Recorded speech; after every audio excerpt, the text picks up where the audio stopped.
Good morning.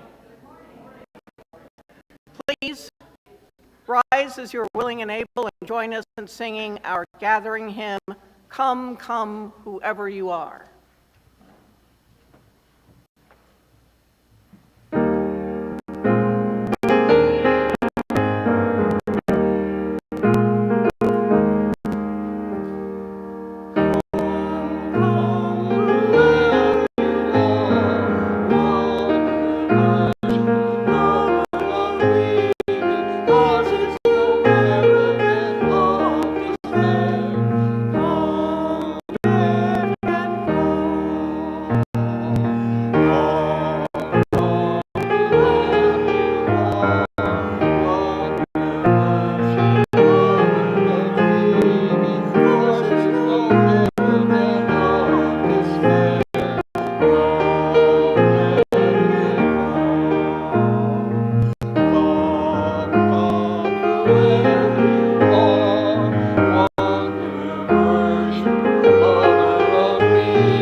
Welcome to Horizon Unitarian Universalist Church. My name is Eileen Terrell, and I am your worship leader this morning. We do have a few announcements before we begin. I encourage you to read the printed announcements on the right side in your order of service and on the inserts. So to begin with, for the month of July, children ages 5 and under can spend the worship service time in the nursery. Children ages 6 and above are spending the entire morning in the worship service. So feel free to have them use our hands-on worship center during the service. Horizon Players has started rehearsals for the August show, and they need 7 to 8 more actors. 5 to 6 women and 2 men. So if you or anyone you know would like to be on stage, please let Pam Schumann or Beth Blake Hedges know. Beth is not here today, apparently. Also, the journal with our farewell notes to Ruth Trudeau is being sent to her new home in Georgia next week.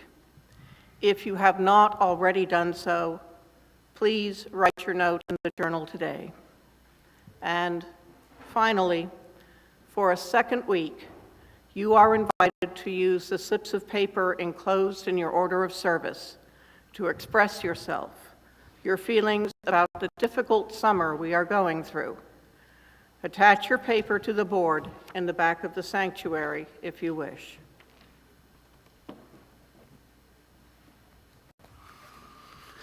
Good morning. I'm Daniel Crane. I am a worship associate here at Horizon. We are excited to welcome all of you to our worship service this morning. We're so glad to have you with us today, whether you're joining us in person or virtually, whether you're here for the first time or whether you've been here for longer than you can remember. Here at Horizon, we welcome people of all faiths and of no faith in particular. Whoever you are, wherever you are on your journey, you are welcome among us.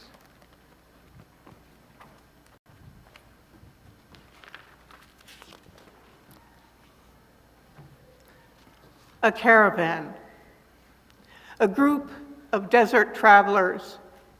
What exotic images flow across our individual minds when we hear that word. Ours is no caravan of despair, says Rumi. Caravans carried goods for sale, as well as travelers journeying in the safety of a group. And everyone carries a portion of despair in their luggage, along with joy and other emotions.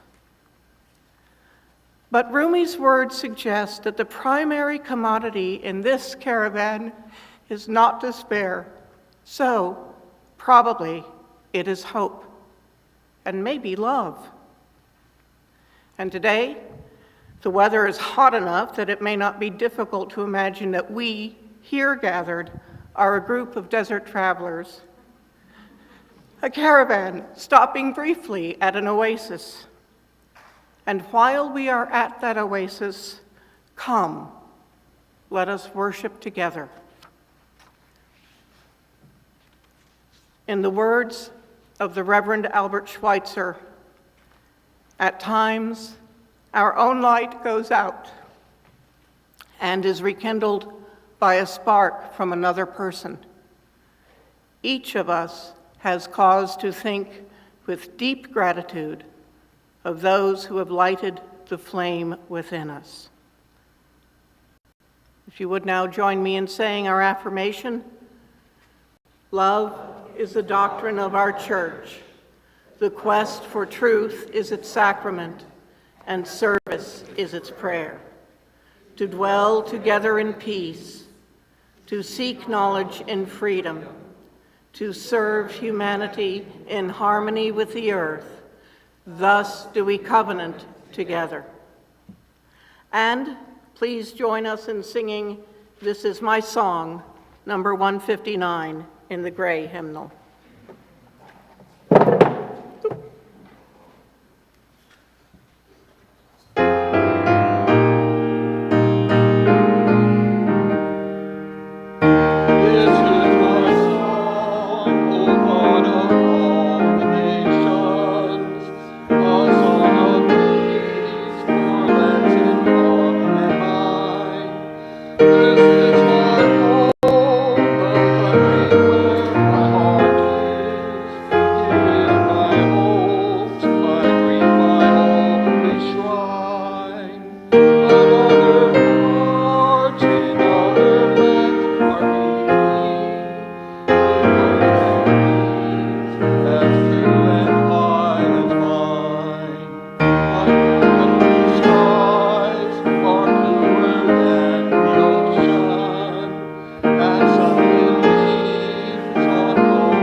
And now we come to the time for MetroCrest offerings and the time for all ages. Each Sunday, we ask the members of the congregation to purchase during the week shelf-stable foods and personal care items for MetroCrest clients, and then to bring them to church on Sunday. We now ask that any children who want to come to the front and sit in front of the steps for a story.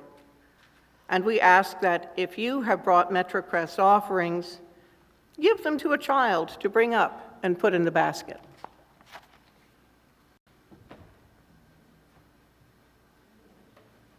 Anyone want to come and join us for a story?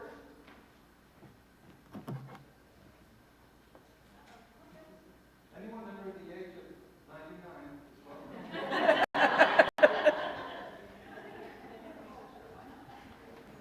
Hello. You're under 99? I think so. Okay. Today, I'd like to talk to you and those that are not willing to join us about the mouse and the crow. I'm going to read to you a story about the mouse and the crow. There was once a crow who was very hungry. Flying over the tops of trees, it spotted a large, tasty-looking fruit growing from one of the tallest branches below.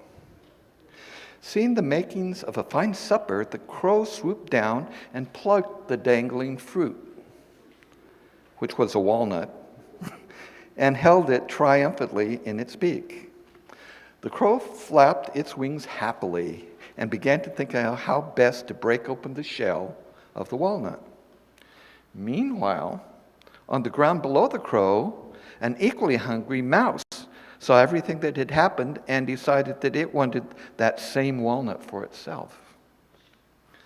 With a plan that was clever, though not particularly nice, the mouse called up to the crow high in the tree. "Say there, friend crow, what is that you have in your beak?" Turn the page.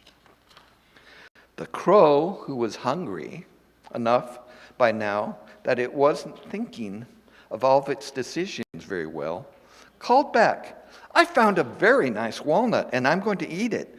But when the crow opened its mouth to say all that, the walnut fell out and it dropped on the ground just as the mouse had hoped it would. But the mouse didn't count on where the walnut would land when it fell. It hit the ground and rolled into a shallow hole. The mouse ran to the hole and reached in to pull out the walnut so that it could crack the shell and eat it. But the hole was just small enough that the mouse could not pull it out. With both paws wrapped around, the walnut was too wide to get back out of the hole. The crow, meanwhile, was unhappy at having been tricked out of its supper and began to shout at the mouse down below, who couldn't leave because he was still holding on to the walnut, trying to pull it back out of the hole in the ground. What's going to happen?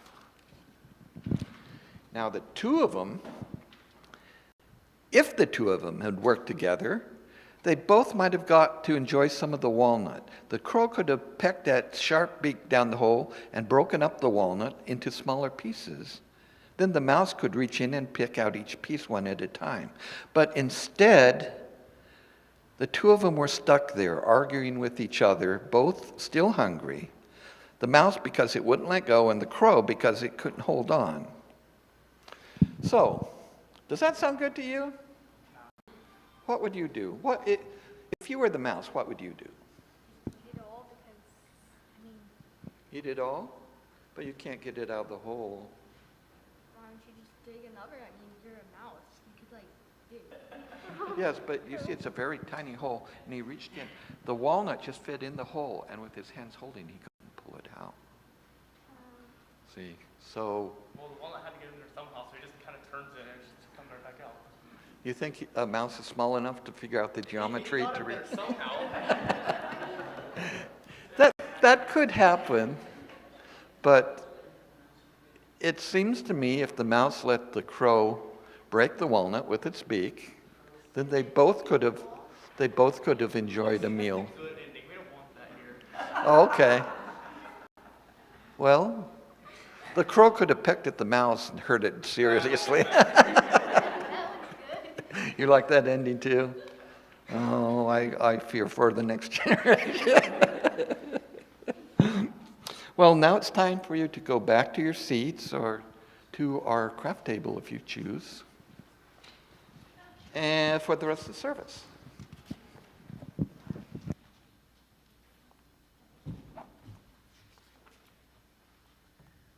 The Reverend Eric Walker Wickstrom, pastor of First Unitarian Church in Yarmouth, Maine, tells us, "It is said, the Lord loves a cheerful giver, yet we'll accept from a grouch as well." As the ushers prepare to take this morning's offering, may each of us look into not just our wallets or our checkbooks to see how much we have with us. Let us also look into our hearts and see what is available there, how much love, how much generosity, how much faith, how much gratitude, how much hope. And let us take our offering from that account.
Mother Teresa said, "Love cannot remain by itself.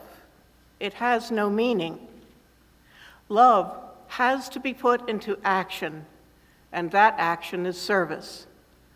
Whatever form we are, able or disabled, rich or poor, it is not how much we do, but how much love we put into the doing.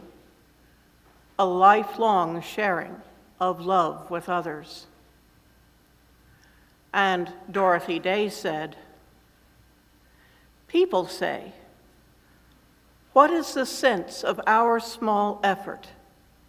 They cannot see that we must lay one brick at a time, take one step at a time. A pebble cast into a pond causes ripples that spread in all directions. Each one of our thoughts, words, and deeds is like that. No one has the right to sit down and feel hopeless. There's too much work to do." We will now take time to honor the sorrows and joys of this community, knowing that we are all interconnected and that what affects one affects us all.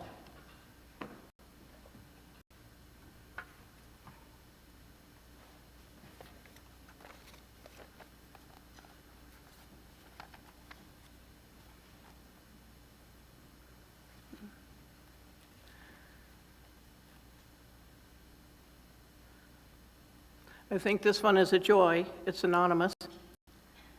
And it observes that yesterday was Pivot Day, the midpoint of the year.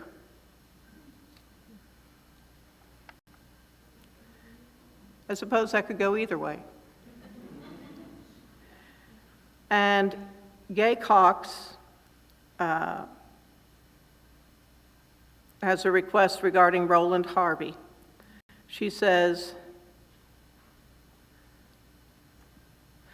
"Roland is in hospital in Flower Mound through the weekend with hopes to go home on Tuesday."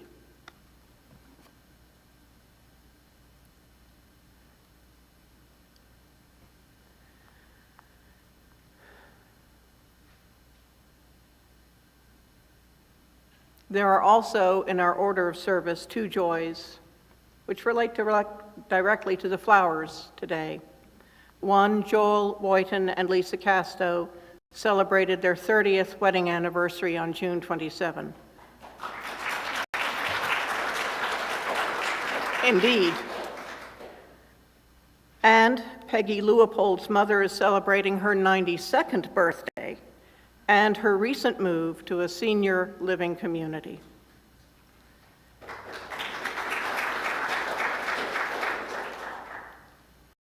And our collective sorrow continues every day as we watch the unimaginable horrors and struggles that the people of Ukraine are experiencing still, as well as the less graphic but no less real horrors and struggles that people in our own nation are experiencing. We light a candle this morning to honor all of the joys and sorrows which have gone unspoken and reside only in our hearts.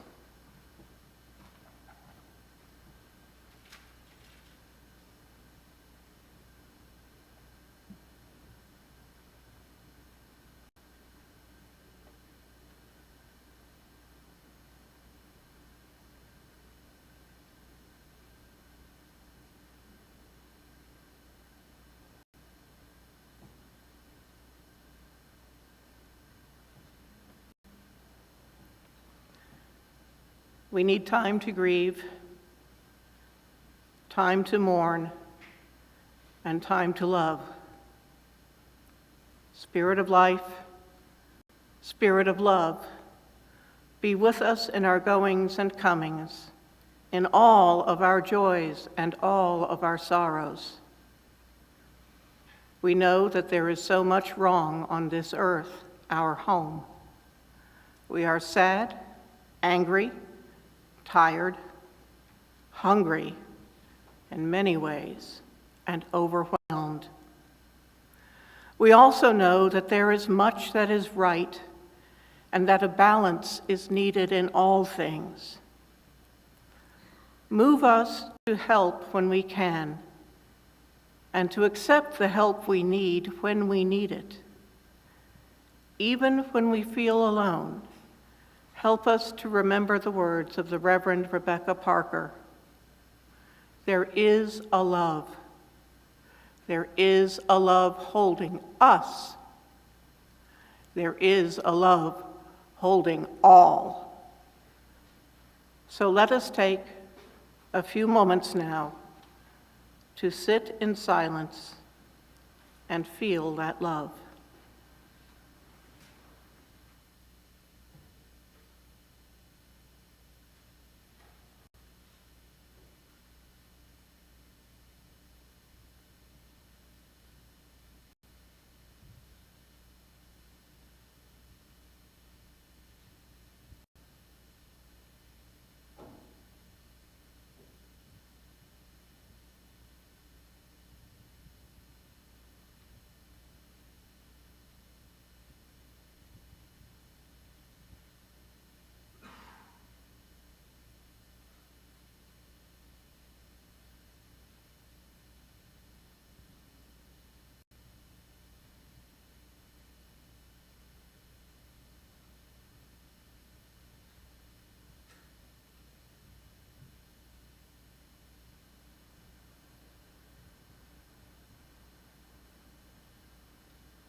And now, please join in singing What Wondrous Love, number 18 in the Gray hymnal.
Our second reading comes from Jalal ad-Din Muhammad Rumi. He wrote, "Come, come, whoever you are, wanderer, worshiper, lover of leaving. Ours is not a caravan of despair. Come, even if you have broken your vow for 1,000 times, come yet again. Come, come.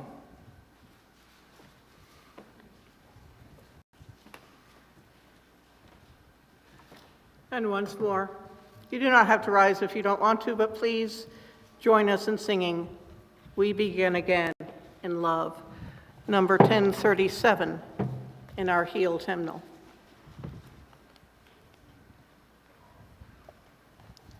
For remaining silent when a single voice would have made a difference. Ourselves and each other, we begin again in love.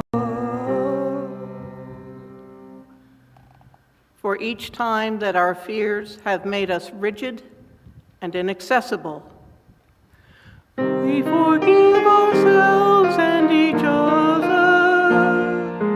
We begin again in love. For each time we have struck out in anger without just cause, we forgive ourselves and each other. We begin again in love.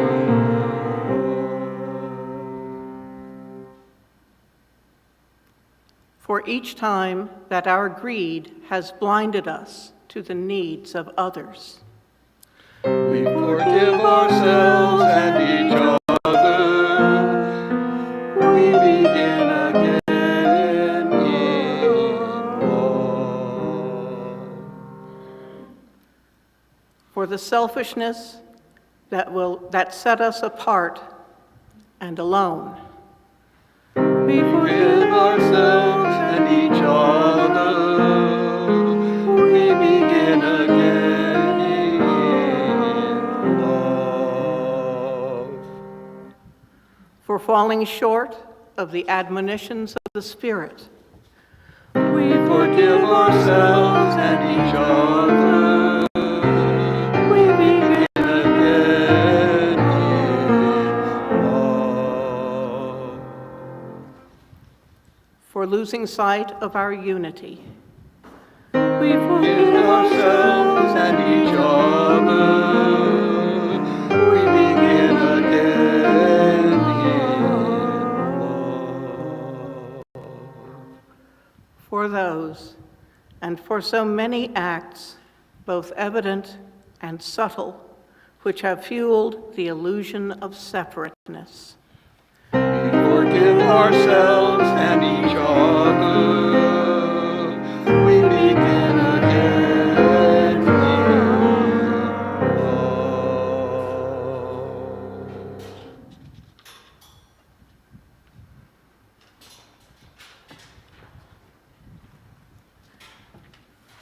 There have been many people recently helping me think about today's topic.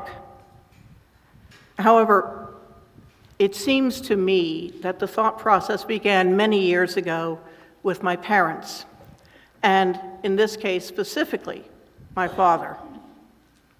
It is safe to say that the favorite book of my father, the book that he went to when he needed inspiration or solace, was 101 Famous Poems with a prose supplement. This is an anthology of poems compiled by Roy J. Cook and published, at least originally in the early part of the 1900s, by the publishers of the cable company Chicago. The prose supplement included, among several other documents, a synopsis of the Magna Carta and all of the Declaration of Independence. So, as I was struggling with what to say today in worship service on a patriotic holiday weekend, I found myself turning to the resources of this slim volume. I looked at the synopsis of the Magna Carta and at the Declaration of Independence, There is so much that could be said about these things. Still, I had several friends express to me that this year they are not celebrating Independence Day because they see nothing recently to celebrate. Well, okay, maybe I could talk about patriotism versus nationalism, but that also seemed to me to be a topic loaded with as much that is negative as positive, and possibly more negative at this time. I could ignore the calendar timing of the service and talk about the inspiration I find in musicals, or poetry, or, well, you get the drift. I talked it over with friends and mulled it in my mind. I looked for hymns that would maybe help me find a focus. Among the hymns in 101 Famous Poems is James Russell Lowell's The Present Crisis, written in 1845 to protest the Mexican-American War and the possibility that the United States would annex Texas as a slave state. I do not have all of the 101 poems memorized, but there are strong imprints in my memory. Looking at the hymn possibilities for the service, I reviewed hymn number 119 in our gray hymnal, Once to Every Soul and Nation, and found familiar lines. The two stanzas of that hymn are taken in snippets from 4 verses of this 18-verse poem, with a few modifications to make the excerpts work as hymn stanzas. It begins, "Once to every soul and nation comes the moment to decide, in the strife of truth with falsehood, for the good or evil side." Inspiring, but for me there are problems with that inspiring line. Truth and falsehood, good and evil, even recasting as positive and negative, or just and unjust, these are such absolutes. And it seems to me that most people are neither one nor the other, but a blend. Perhaps you, like me, have long internal conversations with yourself as you're on a long drive, or as you're lying awake because your sleep just will not come yet. It is at these times that I might turn over that line in my mind and consider it in the light of the teaching to which I have been exposed in over 30 years of learning about Unitarian Universalism. So I consider the affirmation that I have been saying for at least 30 years, the same one we all said together this morning, beginning with, "Love is the doctrine of our church. The quest for truth is its sacrament, and service is its prayer." It can be hard to love someone that seems to you to be evil, unjust, or false. It can be hard to find something of worth to relate to in that individual. And yet, I, as a member of a congregation which is a member of the Unitarian Universalist Association, am part of a group which has covenanted to affirm and promote, well, in case you're scared, you will find the current 7 principles that we have covenanted to affirm and promote on the back of your order of service. I will not read them to you word for word in the long version, but I will share with you the version often used in religious education classes with younger children, with some parenthetical commentary. Each person is important. That can be a tough one. Be kind in all you do. Also tough. We are free to learn together. Awesome and challenging. And search for what is true. Also challenging. All people need a voice. Another very tough one. Build a fair and peaceful world. Another very challenging one. Care for the earth we share. Often easier said than done. And if I were to include the proposed eighth principle, I think it would be simplified to something like this. Act with love to dismantle all ways of oppression, or maybe if we're talking to younger kids, we might say bullying, in ourselves and in our groups. This is truly a challenging principle. The full version, which can be found with the other 7 on a bulletin board in our hallways, says that we covenant to affirm and promote journeying towards spiritual wholeness by working to build a diverse, multicultural, beloved community by our actions that accountably dismantle racism and other oppressions in ourselves and in our institutions. So, as I lay awake, or drove, or sat in front of the computer screen, tapping my fingers, pondering these threads of thought, I found myself coming to the conclusion that the finest tool that any one of us has to use as we act must be love. Altruistic, pragmatic, patient, committed, persistent, determined, open-minded, love. Each of us, I think, must start by realizing that one must love oneself to be able to love or respect, even in a tiny way, anyone else. It is that self-respect that sets protective boundaries, and it is that outward-reaching love that creates bridges with others, even with others whom one does not always agree with.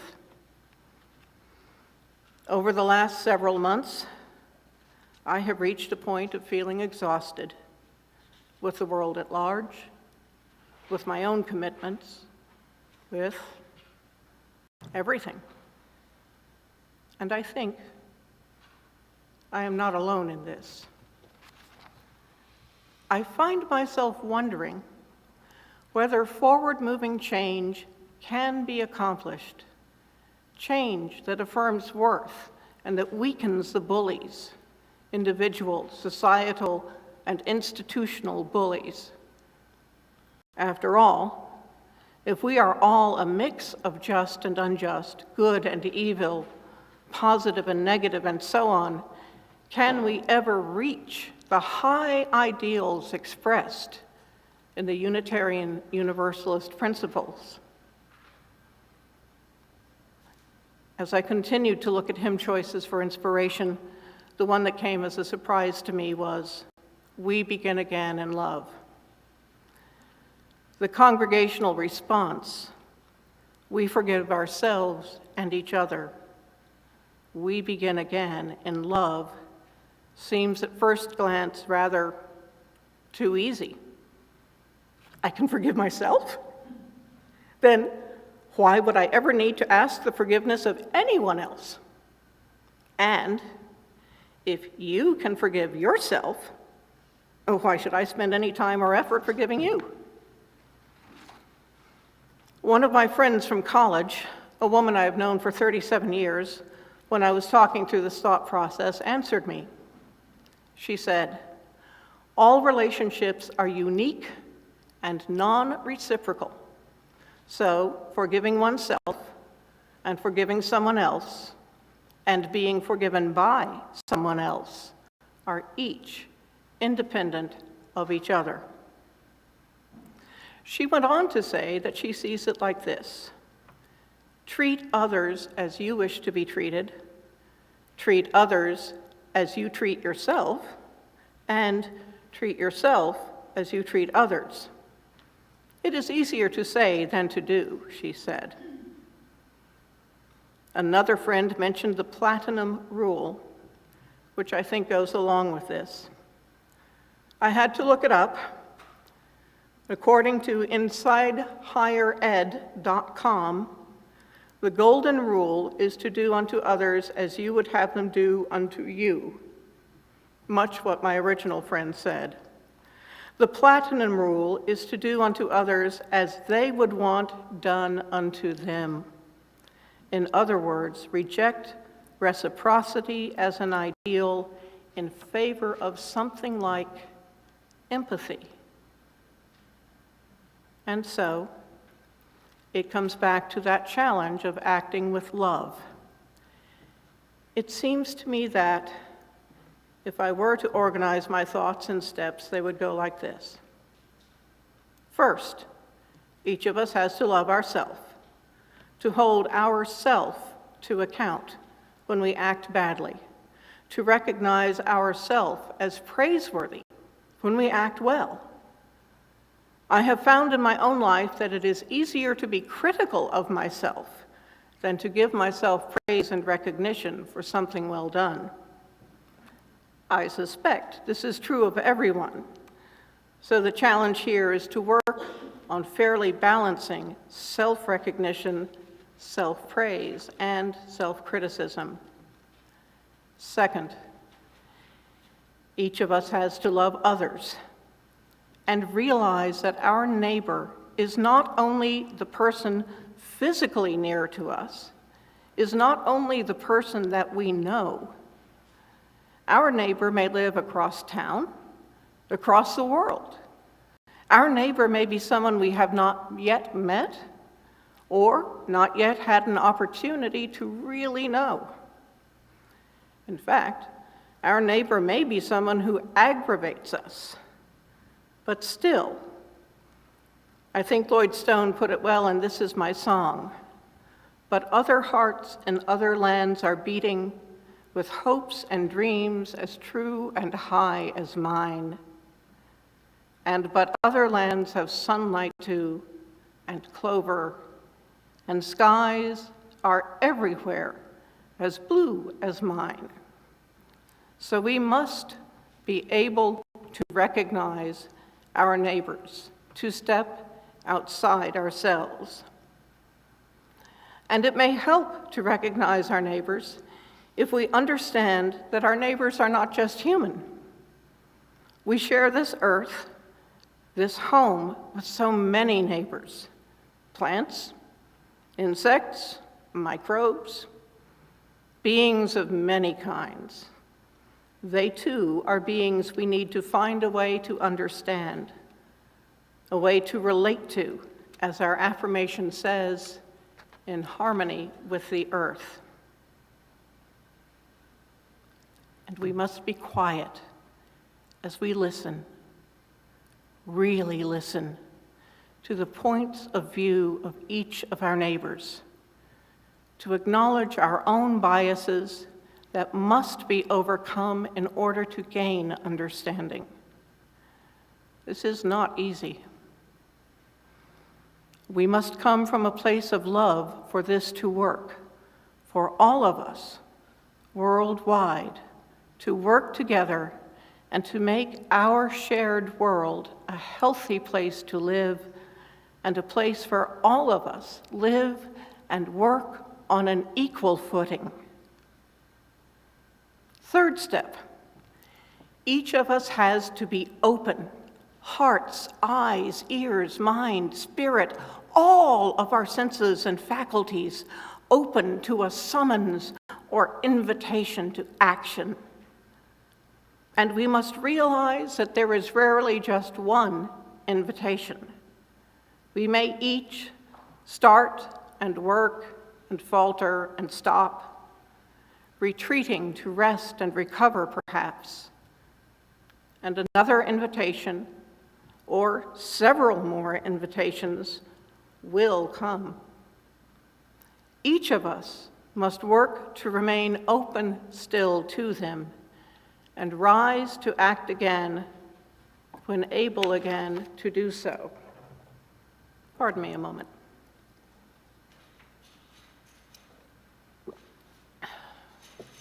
Rumi says, Come, come, whoever you are. I like the invitation and acceptance in his poem. Though you have broken your vows 1,000 times, come yet again, come. It accepts that we stumble, fall, fail in our efforts, but do not stay down. We rise and move forward and try again. And it is this invitation, made from love, that reaches out and helps up. The American folk hymn, What Wondrous Love, relates this tale. When I was sinking down beneath my sorrow's ground, friends to me gathered round. From my own experience, the friends that gather round may be unexpected, may be individuals that you did not even realize were aware of your existence. They are your neighbors, bringing you an invitation and helping you to stand up and move forward again, to act in life again. And if you are the one extending the invitation, it can help the person you are inviting to action to begin. Remember, you can always say no. And if the individual does say no, honor that and move on to invite someone else. There will be another time to offer another invitation. Fourth, which actually overlaps third, we must act. Dorothy Day's call to action. We must lay one brick at a time, take one step at a time. A pebble cast into a pond causes ripples that spread in all directions. Each one of our thoughts, words, and deeds is like that. No one has a right to sit down and feel hopeless. There is too much work to do. These words foreshadow Mother Teresa's direction. Love cannot remain by itself. It has no meaning. Love has to be put into action, and that action is service. And both underscore the words of our own affirmation, that love is our doctrine and service is our prayer. This, I think, may be a significant stumbling block for many of us. We may think, how can I act to help others when I can barely make it through my own day? I cannot give to every individual and organization that wants my signature, my money, my time. You know, perhaps I should just pull back and let someone else with more time and more money do the work for both themselves and me. Dorothy Day says, lay one brick at a time, take one step at a time. She does not say do it quickly. She just says do it. Perhaps the help is a smile or a compliment. Perhaps it is donating one night a month to make phone calls on someone's behalf, or to write letters and then actually mail them. Perhaps it is helping someone move, or helping them think of places they could apply to for work. Weeding a lawn, sitting and listening to someone vent, taking one Sunday every 3 months to volunteer some way, somewhere. Perhaps it is buying someone else a meal and accepting that doing so means a few smaller meals for yourself, but that cost is affordable, financially and emotionally. Also, it must be said that even when acting from love, actions that set boundaries may seem harsh, but they are as necessary as the actions that welcome. Sometimes timeouts are needed.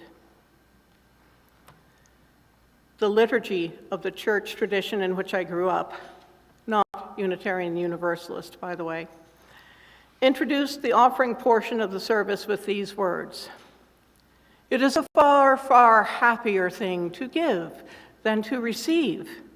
You will be waited upon for your offering."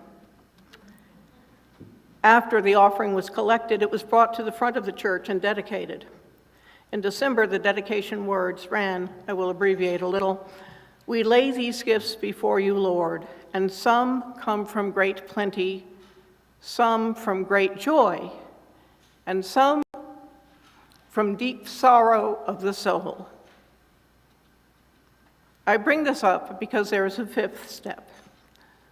We must realize that sometimes each of us will be the actor, the helper, the doer, that sometimes each of us will be the individual that needs help.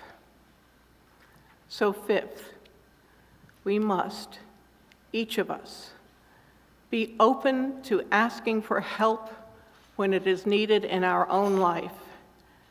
Ask for the help. Accept the help when offered. Thank the giver. It's only polite to do this. And do this knowing that the time will come again, over and over again, that you will be called upon to help someone else, paying it forward as you are being helped now. So this is the cycle I see. Love yourself. Love your neighbor. Be open to a call to action through love. Act in big ways and in small. Act repetitively. Act with love. Recognize that no one is always giving, that the cycle involves receiving from others as well.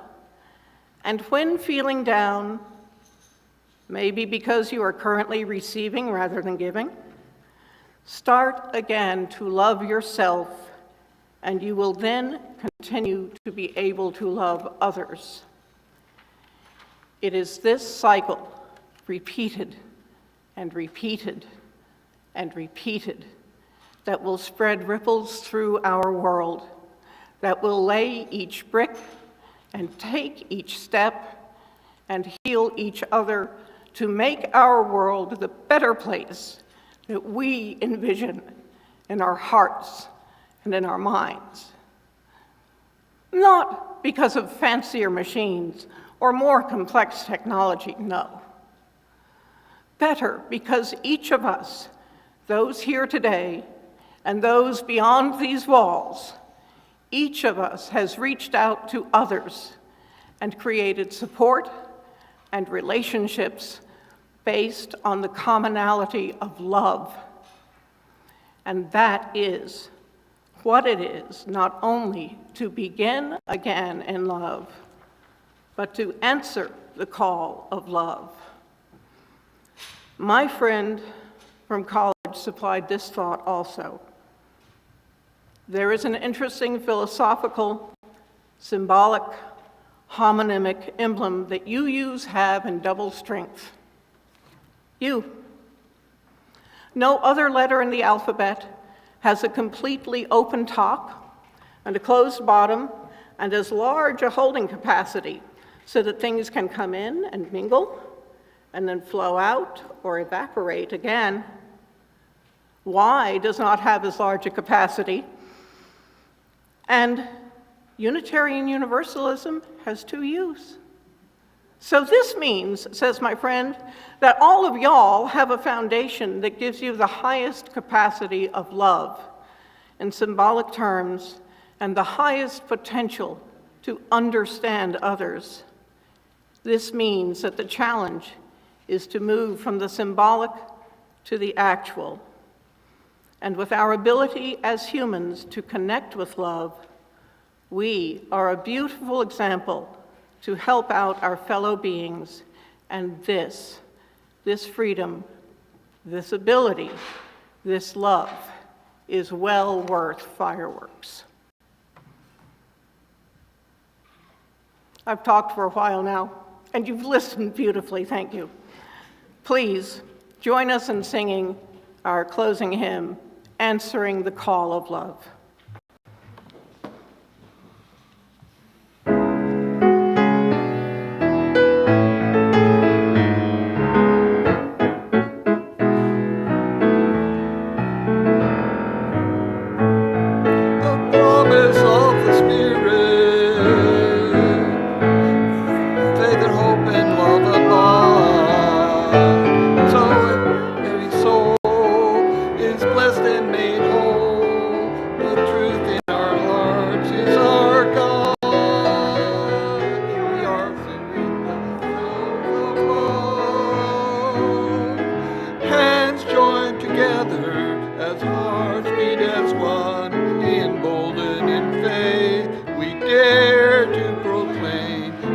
Answering the call of love. Sometimes we build a barrier to keep love tightly bound, corrupted by fear, unwilling to hear, denying the beauty we found. We are answering the call of love. Hands joined together as hearts beat as one, emboldened by faith, we dare to proclaim we are answering the call of love. A bright new day is dawning, when love will not divide. Reflections of grace in every embrace, fulfilling the vision divine. We are answering the call of love. Hands joined together as hearts beat as one, emboldened by faith, we dare to proclaim we are answering the call of love. We are answering the call of love.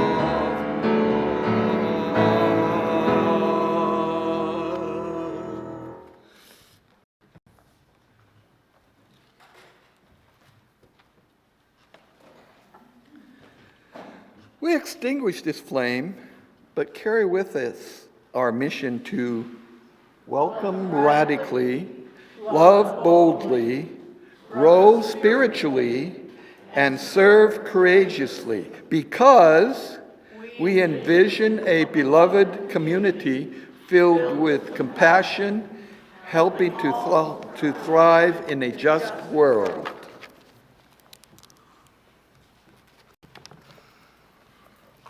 Go now out again into the world and be of good courage. Hold fast that which is good. Give to no one evil for evil. Help the afflicted. Support the weak. Honor all beings. And serve from a place of love.